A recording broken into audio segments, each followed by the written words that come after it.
ప్రశ్న ఏ and B కలిపి రాష్ట్రంలో 2015 సంవత్సరం నుండి 10,808 గ్రామ పంచాయతీల్లో మహాత్మా గాంధీ జాతీయ గ్రామీణ ఉపాధి హామీ పథకం అనుగుణంగా గ్రామ పంచాయతీల్లో డంపింగ్ యార్డులను చెత్త నుండి సంపద సృష్టి కేంద్రాలుగా అభివృద్ధి చేయడం అయింది.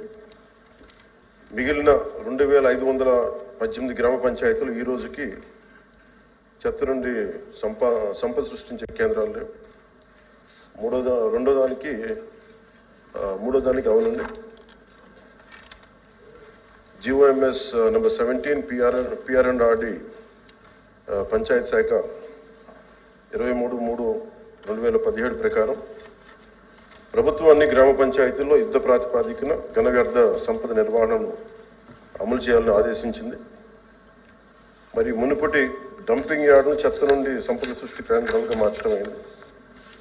ఈ కింద కార్యాచరణ ప్రణాళిక సిద్ధం చేయబడింది, మరి ప్రస్తుతం అమలు చేయబడుతుంది. ఇప్పటి వరకు SWPCలు నిర్మించని 2,518 గ్రామ పంచాయతీల్లో 2025-26 సంవత్సరాల్లో నిర్మాణాలు చేపట్టబడుతున్నాయి.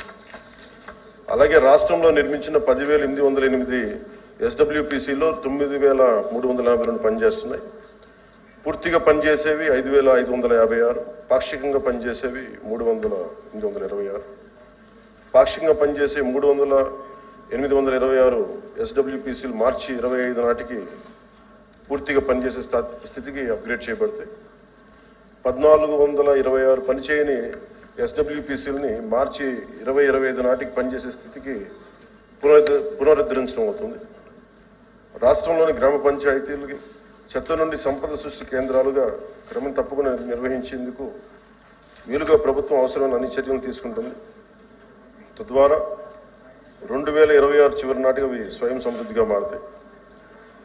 కేంద్ర 15వ ఆర్థిక సంఘం నిధులు మరియు గ్రామ పంచాయతీలు సాధారణ నిధులు SWPCల కార్యకలాపాలు మరియు నిర్వహణకు కేటాయించబడ్డాయి. ఏపీ మార్క్ఫెడ్ భాగస్వామ్యంతో వర్మీ కంపోస్ట్ విక్రయాన్ని ప్రోత్సహించడం అవుతున్నది. అలాగే PR1 యాప్ ద్వారా SWPCలు ప్రయోజనాత్మక స్థితి క్రమం తప్పకుండా పర్యవేక్షించబడుతుంది.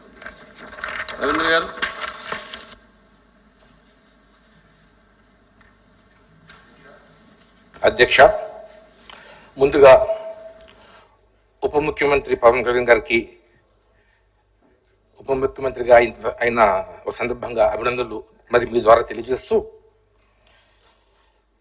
డంపింగ్ యార్డ్ అనేది ప్రజల జీవన ప్రమాణాలకి జీవన పరిస్థితులకి చాలా అవినాభావ సంబంధం ఉంది అధ్యక్ష. మనం పేదలు ఉండడానికి ఇల్లు కడుతున్నాం, హాస్పిటల్ కడుతున్నాం, స్కూల్ కడుతున్నాం, కానీ డంపింగ్ యార్డ్లకి స్థలం మనం కేటాయించట్లేదు అధ్యక్ష. టౌన్స్లో బాగానే ఉంటున్నాయి, గ్రామాల్లో ఉండట్లేదు అధ్యక్ష. గ్రామాల్లో డంపింగ్ యార్డులు లేకపోవడం మూలంగా అందరూ కూడా ఆ చెత్తని రోడ్డు పక్కన వేయడం, కాలువ పక్కన వేయడం, వీధుల్లో వేయడం, ఈ విధంగా చేయడం మూలంగా అక్కడ విపరీతంగా సాగ్రిగేషన్ చేయకపోవడం మూలంగా అదంతా కలుషితం చెంది దాని ద్వారా అంటు రోగాలు విపరీతంగా వస్తున్నాయి అధ్యక్ష. మరి మీకు అందరికీ తెలుసు, ఒక ఈగ 3 నుంచి 10 కిలోమీటర్లు ప్రయాణం చేస్తుంది అధ్యక్ష. ఒక దోమ 1 నుంచి 3 కిలోమీటర్లు ప్రయాణం చేస్తుంది అధ్యక్ష. అంటే ఒక డంపింగ్ యార్డ్ మీద ఈగ దోమ వాలి అది మన గ్రామంలోకి వెళ్ళి అక్కడ కలుషితమైనటువంటి బ్యాక్టీరియాని తీసుకెళ్ళి అక్కడ మిగతా వాళ్ళందరినీ కూడా స్పాయిల్ చేసే అక్కడ అవకాశాలు అనేక ఉన్నాయి అధ్యక్ష. మరి ముఖ్యంగా మన గ్రామీణ వాతావరణంలో ఒక 200 హౌసెస్లో 80 టన్స్ అందులోకి వస్తాను అధ్యక్ష. ప్రశ్న దానికి అనుబంధం అధ్యక్ష. 200 ఏమి వివరం కావాలి అడగండి. ఇప్పుడు మనం చేసే గ్రామాల్లో ఎటువంటి కార్యాచరణ మనం చేస్తున్నాము? నా ప్రశ్న ప్రధానంగా అది డంపింగ్ యార్డ్ ఓన్ సైట్ ఉందా? డంపింగ్ యార్డ్లకి గ్రామాల్లో ఓన్ సైట్ ఉందా?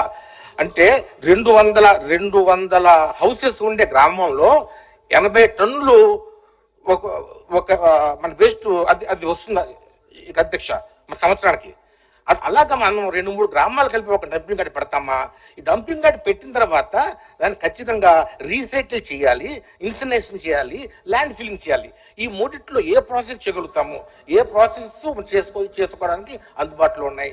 దీని మీద ఒక పూర్తి ప్రణాళిక చేయాలి అధ్యక్ష. ఎందుకంటే టౌన్స్ అయితే పెద్ద కనుక చేయడానికి అవకాశం ఉంటుంది, విలేజెస్ చిన్నగా ఉంటాయి, దానికి వైబిలిటీ ఉండదు. మరి దీనికి ముఖ్యంగా మన జర్మనీలో, అక్కడ జర్మనీ దేశంలో చాలా చక్కటి అవకాశాలు ఉన్నాయి అధ్యక్ష. అక్కడ గ్రామాలని బాగా చేస్తున్నారు.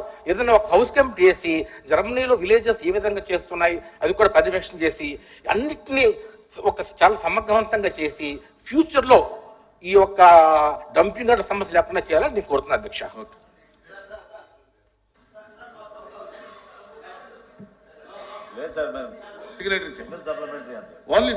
ఓన్లీ కూర్చోండి ఉప ముఖ్యమంత్రి గారు చెప్పండి ప్లీజ్. కూర్చోండి.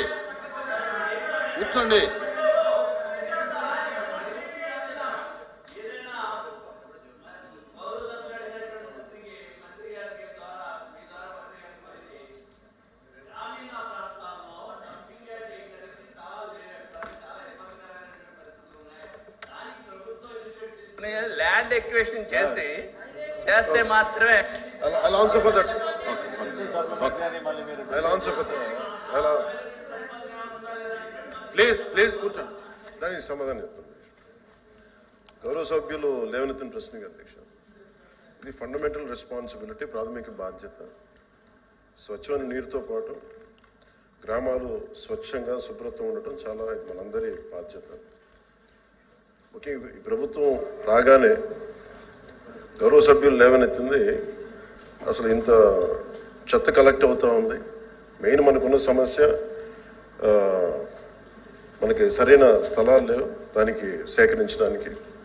వీటన్నిటిని దృష్టిలో పెట్టుకొని మన అధికారులతో కూడా కూర్చొని చెప్పింది ఏంటంటే, ఇప్పుడు మల్టీగ్రిడ్ వాటర్ స్కీమ్ లాగా అసలు మొత్తం మండల్ హెడ్ క్వార్టర్స్గా ఉండి మెయిన్ ఈ డంపింగ్ యార్డ్స్కి సంబంధించి ప్రతి గ్రామం నుండి ప్రత్యేకంగా కొన్ని బండ్లు పెట్టి చెత్తను సేకరణ. ఎందుకంటే కొన్నిసార్లు కొన్ని గ్రామాల్లో స్థలాల సేకరణ కొంచెం కష్టంగా ఉంది. ఎందుకంటే కనీసం స్కూల్స్కి కూడా సెంటు భూమి లేని గ్రామ పంచాయతీలు ఉన్నాయి అధ్యక్ష. అందుకని ప్రత్యేకించి మేము ఆలోచిస్తుంది ఏంటంటే, ప్రతి ఒక 10-12 గ్రామాలని ఒక ఉమ్మడిగా తీసుకొని వాటికి సంబంధించి ఒక కామన్ డంపింగ్ యార్డ్ని తీసుకొని ప్రతిపాదన చేస్తున్నాం అధ్యక్ష. దీన్ని కొద్ది రోజుల్లో మీకు దీని మీద ఒక సమగ్రమైన వివరాలు తెలియజేస్తాం. బట్ ఖచ్చితంగా ఖచ్చితంగా ఈ సమస్యను గుర్తించా, ఇది మనందరి బాధ్యత. Will take it forward.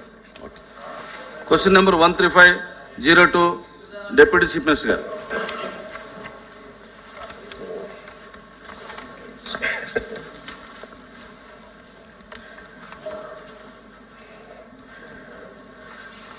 ఇది పంచాయతీ భవనాలు 2019-24 కాలంలో పంచాయతీ భవనాలు మరి ఇతర కార్యాలయాలకు రంగులు వేయడానికి సుమారు కొన్ని 4,800 కోట్లు ఖర్చు చేశారన్న విషయం వాస్తవమేనా?